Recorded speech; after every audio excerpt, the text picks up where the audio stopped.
الذين آمنوا ولم يلبسوا إيمانهم بظلم أولئك لهم الأمن وهم مهتدون۔ محترم حاضرین جمعہ، تمام قسم کی بڑائیاں، حمد و ثنا، عزت و شرافت تنہا اللہ وحدہ لا شریک، خالق کائنات، مالک ارض و سماوات کے لیے لائق و دیبا ہیں۔ درود و سلام ہو اللہ کے تمام نبیوں، رسولوں، پیغمبروں پر، خصوصاً میرے اور آپ کے آخری نبی، پیارے نبی جناب عربی احمد مصطفیٰ محمد مصطفیٰ صلی اللہ علیہ وسلم کی ذات مبارکہ پر، کہ جن کی لائی ہوئی شریعت میرے اور آپ کے لیے صبح قیامت تک آنے والے ہر جن و انس کے لیے حصول جنت کا واحد ذریعہ ہے۔ اللہم صلی علی محمد وعلی آل محمد وبارک وسلم۔ حاضرین گرامی، خطبے کے آغاز سے پہلے میں پیارے نبی صلی اللہ علیہ وسلم کی ایک حدیث یا ایک وعید آپ کے سامنے رکھ دوں، جو بارہا رکھی گئی ہے، اسلام کی طرف سے پھر دوبارہ پیش کی جاتی ہے، کہ پیارے نبی صلی اللہ علیہ وسلم نے جمعہ کے دن خطیب سے قریب ہو کر بیٹھنے کا حکم دیا ہے۔ جہاں یہ حکم ہے وہیں گردنیں پھیلانے سے روکا بھی ہے، اور پیارے نبی جب کسی چیز سے روکتے ہیں اور اس پر عمل کیا جاتا ہے تو باعث وعید ہوگا، اس پر گناہ لکھا جائے گا، اس پر اللہ کی گرفت ہوگی۔ تو لہذا پہلے آنے والے لوگ آگے آ کر بیٹھ جائیں، اور پیچھے جو لوگ جگہ ملے تو بیٹھیں، ورنہ اوپر چلے جائیں یا کہیں بیٹھیں۔ پرہیز کریں اس بات سے کہ آپ ایک آدمی کی بھی گردن کو پھیلا دیں، کیونکہ پیارے نبی نے اسے منع کیا ہے۔ حاضرین گرامی، خطبہ مسنونہ کے بعد میں نے آپ حضرات کے سامنے ایک آیت کریمہ تلاوت فرمائی ہے۔ اللہ نے فرمایا ہے کہ اللہ جسے ہدایت دینا چاہتا ہے، فَمَن يُرِدِ اللَّهُ أَن يَهْدِيَهُ يَشْرَحْ صَدْرَهُ لِلْإِسْلَامِ، اس کے سینے کو اللہ رب العالمین اسلام کے لیے کھول دیتا ہے۔ اور وَمَن يُرِدْ أَن يُضِلَّهُ، اللہ جسے گمراہ کرنا چاہتا ہے، يَجْعَلْ صَدْرَهُ ضَيِّقًا حَرَجًا، اللہ رب العالمین اس کے دل کو تنگ کر دیتا ہے، اس کے دل میں اللہ کجی ڈال دیتا ہے۔ كَأَنَّمَا يَصَّعَّدُ فِي السَّمَاءِ، وہ آدمی جس کو اللہ ہدایت نہیں دیتا ہے، اس کی مثال دیتے ہوئے اللہ نے فرمایا کہ اس کے دل کی حالت، اس کے دل کی کیفیت ایسی ہوتی ہے جیسے کہ ایک آدمی ہوتا ہے جو آسمان کی طرف اوپر جا رہا ہے، آسمان کی طرف، بلندیوں کی طرف جا رہا ہے، اور ایک لیول پر پہنچنے کے بعد اس کا آکسیجن کم ہوتا چلا جاتا ہے، سانس ملنے میں دشواری ہوتی ہے، تو جو دشواری کی وجہ سے وہ جو پریشان ہوتا ہے، سانس کے نہ ملنے کی وجہ سے اس کی جو کیفیت ہوتی ہے، جو اس کی سانس رکنے کی وجہ سے جو پریشان ہوتا ہے، اللہ نے فرمایا ایک بندے کو جب اللہ ہدایت نہیں دیتا ہے تو وہ دنیا میں اس آدمی کی طرح ہوتا ہے جسے سانس نہ ملنے کی وجہ سے وہ بے چین ہو جاتا ہے۔ حاضرین گرامی، آپ اس آیت کریمہ پر غور کریں گے، آپ کو بہت سارے لوگوں کی زندگیوں کی الجھنیں، مصیبتیں یا ان کے ٹینشنز کا اندازہ ہوگا، جن کو اللہ نے اسلام کی دولت نہیں دی ہے، اسلام کی نعمت نہیں دی ہے، نعمت ہدایت نہیں دی ہے۔ اللہ نے ان کو مال دیا ہے، اللہ نے ان کو اولاد دی ہے، اللہ نے ان کو گھر دیے ہیں، اللہ نے ان کو عزت دی ہے، اللہ نے ان کو عہدے دیے ہیں، باوجود اس کے آپ آئے دن ایسے لوگوں کے بارے میں سنیں گے جن کو دنیا آج فلم اسٹاروں کے نام سے جانتی ہے، جن کو دنیا آج بڑے مقامات دیا کرتی ہے، مگر سننے میں آتا ہے کہ فلاں آدمی جو بڑی ڈگریاں رکھنے والا تھا، وہ آدمی اوپر سے چھلانگ مار کر سوسائڈ کر گیا اور مر گیا۔ سننے میں آتا ہے کہ بہت زیادہ پیسہ رکھنے والا آدمی وہ اپنے گھریلو ماحول میں دبدبے میں آ کر، تناؤ میں آ کر خودکشی کر گیا، یا ایسے بہت سارے لوگوں کی خودکشی کے واقعات یا ڈپریشن کے واقعات آپ کو سننے میں آئیں گے، جن کو اللہ رب العالمین نے بہت سی نعمتیں ظاہری طور پر دی ہوں گی، مگر نعمت ہدایت کو نہیں دی ہوگی۔ اس کے بالمقابل وہ بندہ جس کو اللہ نے رہنے کے لیے گھر نہ دیا ہو، کرائے کے گھر میں رہتا ہو، جسے اللہ رب العالمین نے کمانے کے لیے صحیح روزی نہ دی ہو، وہ جیسے تیسے ہے، حلال روزی کمانے کی تگودوں میں دن گزار دیتا ہے، وہ کچھ کوڑیاں کچھ جو ہے روپیے لے کر اپنے گھر کو آ جاتا ہے، وہ اس میں خوش رہتا ہے، اس کا گھر اس میں خوش رہتا ہے۔ گھر میں مصیبتیں ہوتی ہیں، گھر میں پریشانیاں ہوتی ہیں، کاروبار میں مصیبتیں ہوتی ہیں، کاروبار میں پریشانیاں ہوتی ہیں، جسمانی طور پر بیماریاں ہوتی ہیں، وہ سب کچھ رہتے ہوئے رات میں جب بستر کی طرف جاتا ہے اس کے دل میں سکون ہوتا ہے، اطمینان ہوتا ہے۔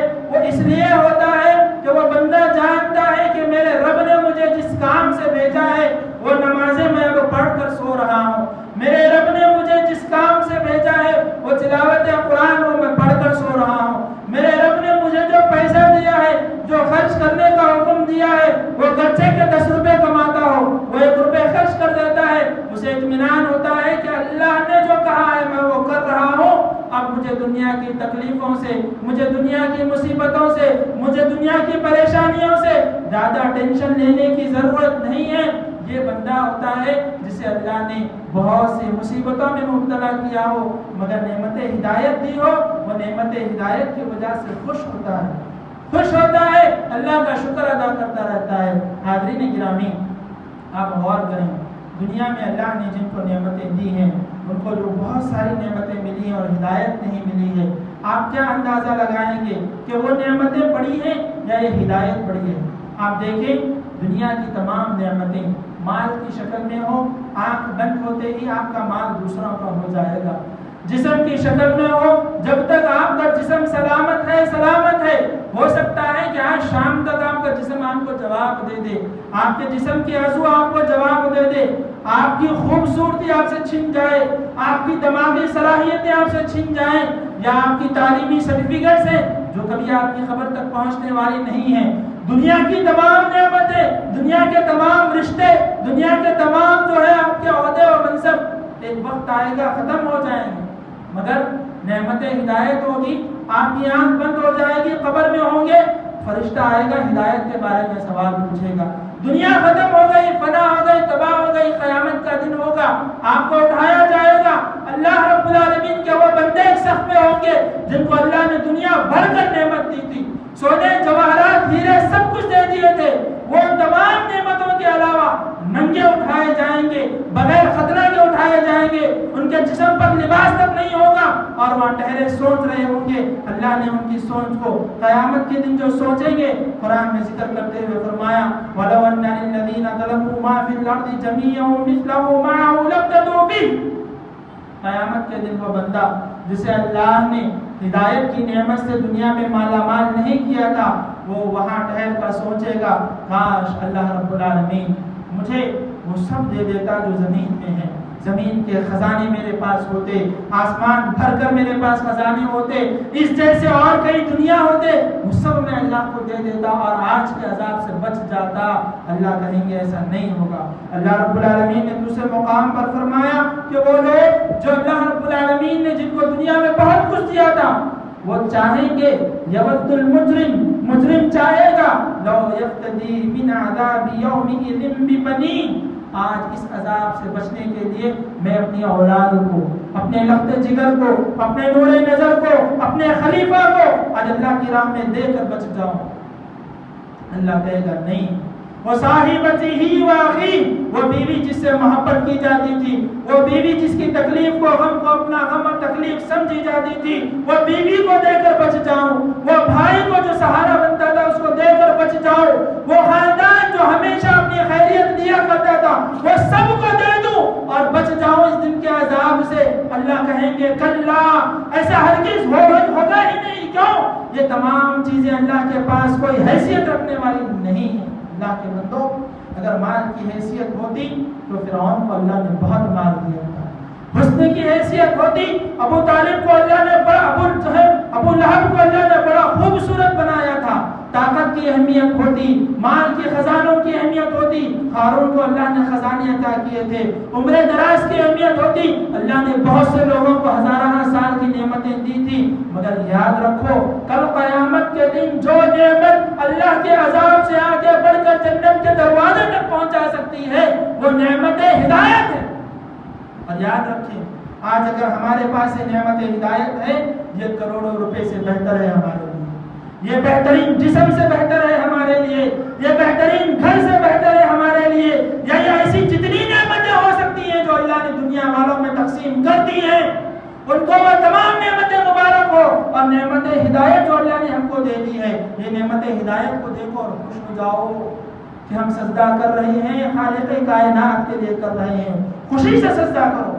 ہم رکوع کر رہے ہیں، اس کے سامنے جھک رہے ہیں جس نے پوری کائنات کو ہمارے سامنے جھکا دیا ہے، خوشی سے رکوع کرو، ہر عبادت کو مزے کے ساتھ کرو، ہر عبادت کو اللہ کے سامنے پیش کرنے کی نیت سے کرو۔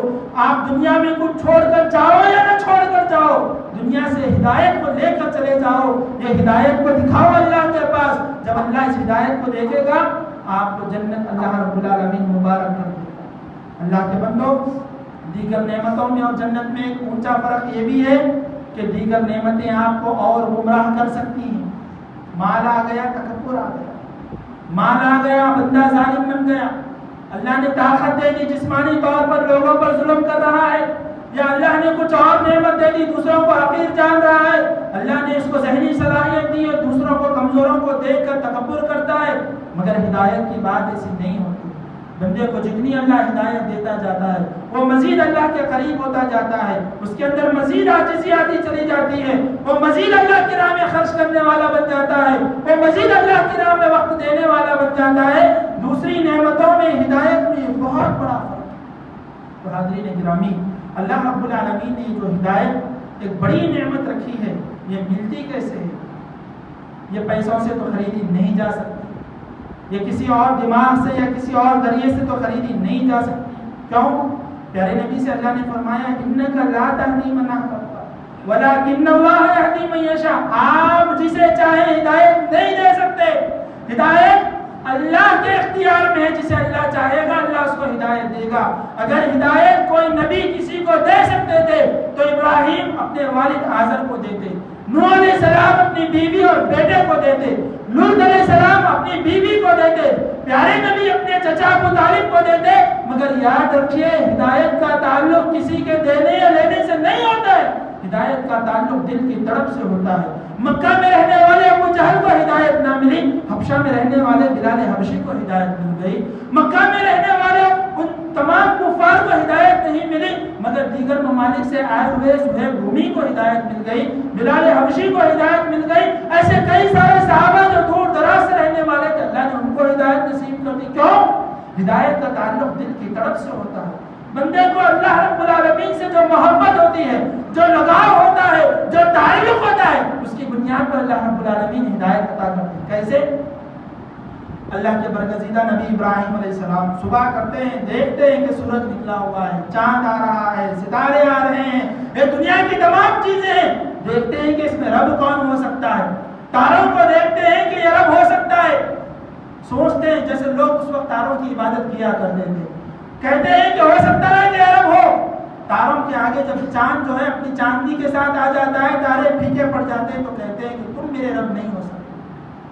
پھر تلاش جاری ہے، سوچتے ہیں کہ چاند میرا رب ہو سکتا ہے، چاند سورج کے آنے پر جو ہے غروب ہو جاتا، سورج کے آنے پر جو ہے چلا جاتا ہے، کہتے ہیں نہیں میرا رب وہ نہیں ہو سکتا جو کسی کے آنے پر چلا جائے۔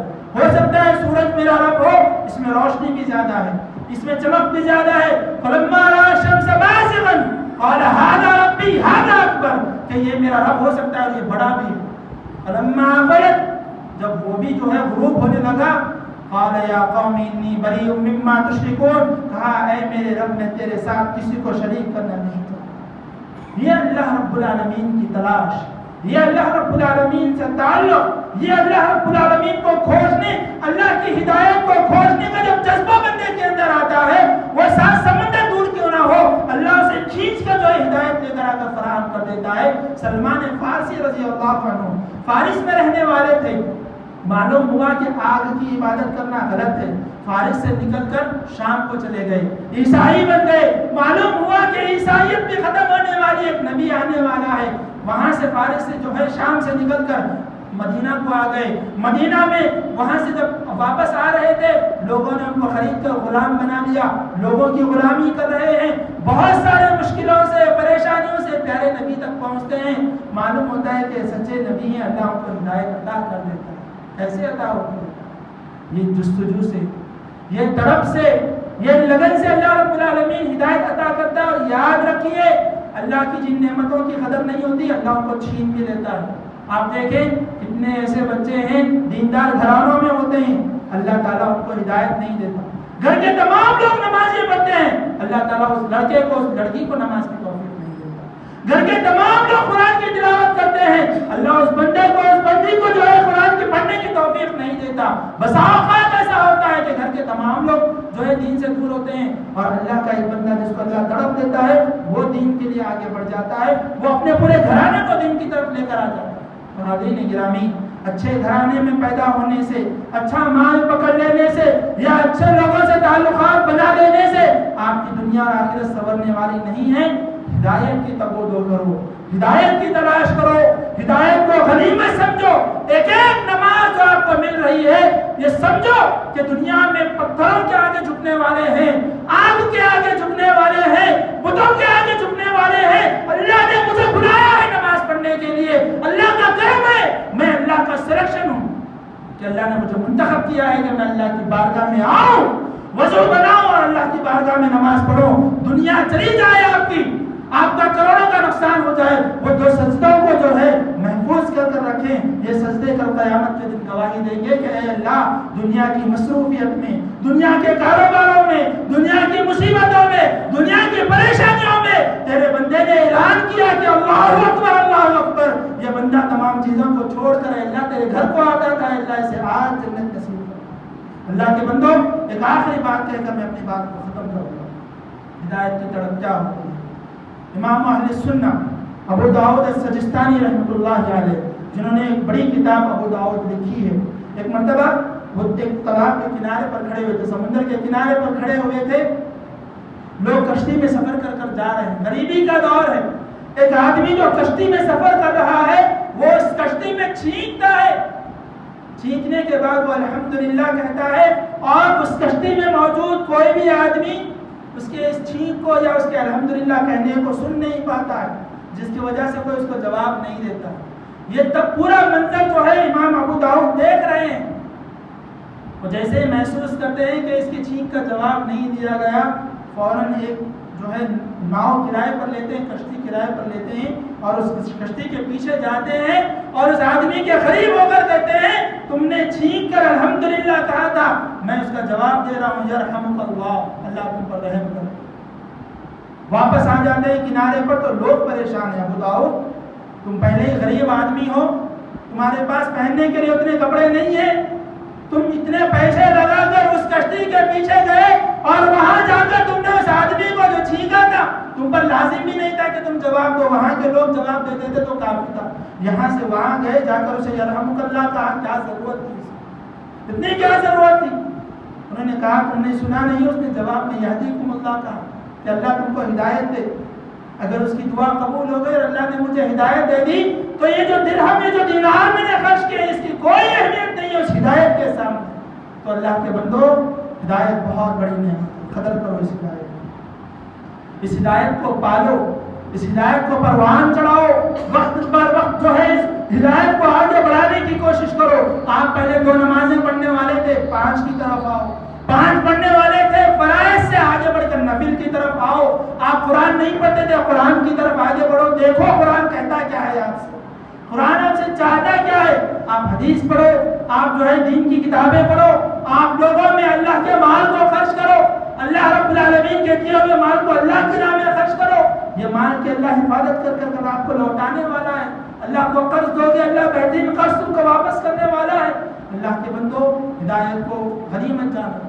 یہ اللہ رب العالمین کی وہ نعمت ہے کہ یہ ہدایت آخری سانس تک اللہ آپ سے اس کا مطالبہ کرے گا. کہیں ایسا نہ ہو مرتے مرتے ہدایت سے ہاتھ دھو بیٹھو، یا ایسا ہو کہ جیتے جیتے کچھ کوڑیوں میں آپ کی ہدایت بک جائے، کسی کسٹمر کے چکر میں آپ کی نماز نکل جائے، یا کسی کاروبار کے چکر میں جو ہے آپ کی عبادتیں آپ سے دور ہو جائیں. اللہ سے ڈرو، اللہ کی اس ہدایت کو غنیمت جانو. اللہ سے دعا ہے کہ اللہ تعالیٰ ہم تمام کو اللہ کی اس عظیم نعمت کی قدر کرنے کی توفیق نصیب فرمائے. اللہ تعالیٰ ہدایت کو غنیمت جاننے کی توفیق نصیب فرمائے، ہدایت کو پروان چڑھانے کی توفیق نصیب فرمائے، ہدایت کے آگے تمام نعمتوں سے اس کو فضیلت دینے کی توفیق نصیب فرمائے. اللہ ہمیں قاری قرآن بنائے، حافظ صلوات بنائے، صدقہ خیرات کرنے والا بنائے، نبی کی سنت کو اپنے چہروں پر لانے کی توفیق نصیب فرمائے، نبی کے لباس جیسے ہمارے لباس کو بنانے کی توفیق نصیب فرمائے. اے اللہ جو بیمار ہیں انہیں شفا یابی نصیب فرما. اے اللہ جو پریشان ہیں ان کی پریشانیوں کا حل نصیب فرما. اے اللہ جن کے نکاح نہیں ہوئے اللہ ان کا بہترین انتظام فرما. اے اللہ جو اولاد کے سلسلے میں پریشان ہیں اللہ ان کو بہترین اولاد سے مالا مال فرما. اے اللہ جو حلال تجارت کے لیے پریشان ہیں اللہ ان کی حلال تجارت ان کو نصیب فرما، حلال تجارتوں میں برکت نصیب فرما. اے اللہ اس دن سے بچا جس دن ہماری تجارت ہماری نماز کے درمیان حائل ہو جائے. یا اللہ ہر چیز سے آگے بڑھ کر ہمیں نماز کی حفاظت کرنے والا بنا، تیرے گھروں میں حاضری دینے والا بنا، تیری بارگاہ میں سجدے کرنے والا بنا. اے اللہ تو ہی گناہوں کو معاف کرنے والا ہے، ہمارے گناہوں کو درگزر فرما، سابقہ زندگی کی خطاؤں کو لغزشوں کو درگزر فرما، مستقبل میں گناہوں سے ہماری حفاظت فرما، آئندہ آنے والے فتنوں سے مصیبتوں سے پریشانیوں سے ہماری حفاظت فرما. اے اللہ جب تک زندگی دے ہدایت والی زندگی نصیب فرما، خاتمہ ہو تو کلمے والی موت پر خاتمہ نصیب فرما، کل قیامت کے دن پیارے نبی کے ساتھ جنت میں داخلہ نصیب فرما. اقول قولي هذا استغفر الله لي ولكم ولسائر المسلمين من كل ذنب واستغفروه انه هو الغفور الرحيم.